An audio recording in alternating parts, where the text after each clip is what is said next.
Hey everybody, JC here with another T&I toy review. And today's review is in association with JediInsider.com, your #1 news source for everything Star Wars. And for today's review, I'm going to be taking a look at the brand new Star Wars The Black Series 6-inch Maz Kanata figure from Hasbro. Now this figure comes packaged in the same style of packaging we've been seeing with all the Black Series figures.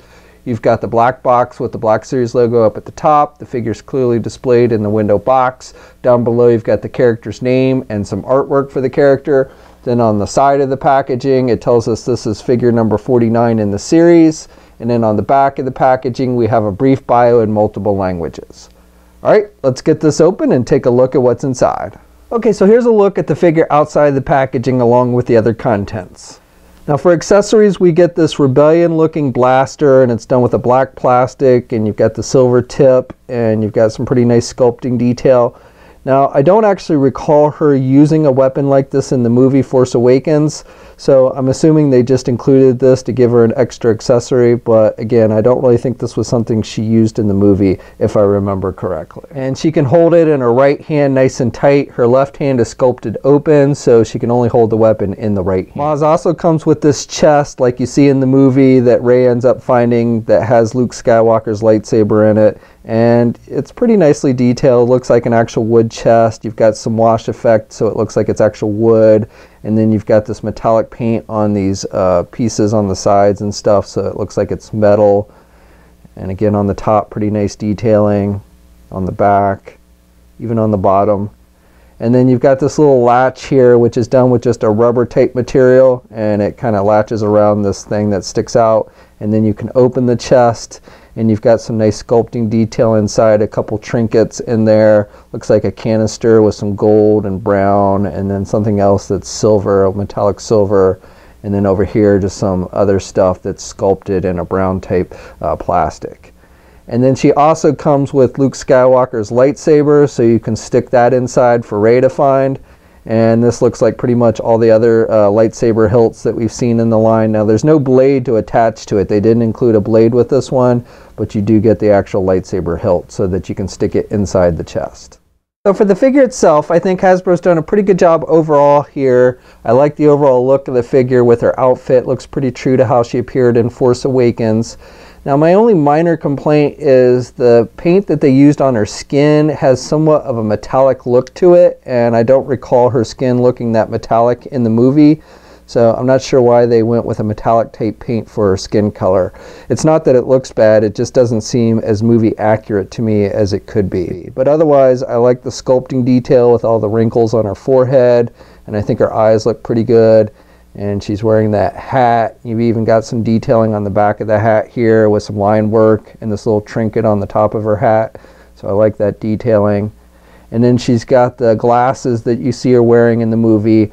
And you can basically, these will slide up on the top of her head, or you can slide them down so it covers her eyes. And the lenses are done with a magnifying type glass, so it does make her eyes look bigger when you have them on, like you did see in the movie. So I do like that detailing. Now you can't actually pull them out like she did in the movie, at least not too much. That's about as much out as you can get it. But again, I like the fact that you can slide it up like that on the top of her head. And then she's got this vest that she's wearing, and that's actually a separate piece that you can take off if you want to. And I like the sculpting detail on that with the line work and everything. You got a little bit of wash and a little button or something here on the side that's done with a metallic silver.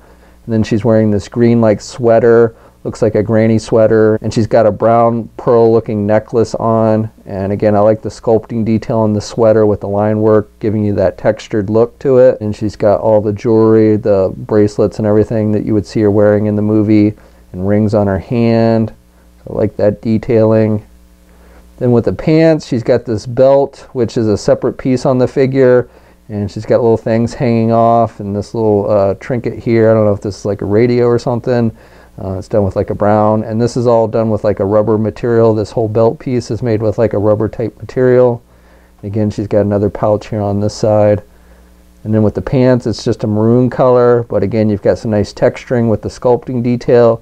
And then she's wearing these multicolored boots that you saw in the movie.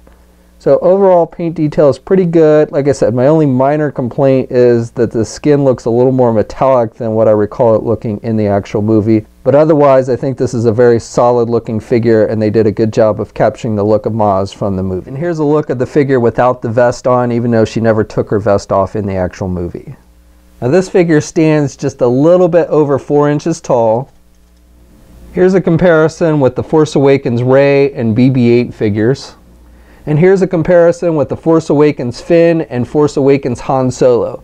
Now the scene when Han Solo and crew first enter Maz's bar and Maz yells out Solo's name, I thought that was a nod to Raiders of the Lost Ark when Indiana Jones enters Marion's bar and she yells out his name in a very similar fashion. I don't know if it was or not, but that's how it struck me. So for articulation, you can turn the head to the left and to the right, and she can look down pretty good. She really can't look back though. She can basically just look straight ahead. Arms are attached with your standard ball hinge joint there at the shoulder, so she can get her arm out good, and she's got good rotation. She has a single hinged elbow, so she can bend her elbow about that much, and then she's got rotation at the elbow, and then she's got rotation at the wrist, and hinges on the hands, so you get that up and down movement with the hands. Then she's got a waist swivel, but no type of ab crunch or anything, and then legs are attached with ball joints, so she can do the splits about that much. She can get her leg forward pretty good, and she can do her leg back pretty good as well. She has a thigh swivel. She has a single hinged knee, so she can bend her knee about that much, and then she has rotation at the knee, and then hinges on the feet, so up and down movement, and she does have ankle pivot, and 2 peg holes on the bottom of the feet. Okay, so that's my review. So overall, I like this figure. I think they've done a good job with it overall. I like the way the glasses work on it, and I like the accessories, and I think they nailed the overall look pretty good with the figure. And I'm definitely glad we're getting a Maz figure in the 6-inch line. I was a fan of the character in the movie. She was a very wise Yoda-like character, and I hope we see her in one of the other movies, either this next one or the final movie. I would love to hear or find out how she ended up with Luke Skywalker's lightsaber. And again, I hope she does make future appearances in the Star Wars universe. Now this figure is available now. We'll have a full image gallery up at JediInsider.com. There'll be a link in the video description below. As always, leave a comment, let me know what you think. Also, if you're so inclined, please like the video and hit that subscribe button down below. I'd really appreciate it. You can also follow me on my Facebook, Twitter, and Instagram accounts. It's a good way to keep up with me. And until next time, guys, I will catch you later.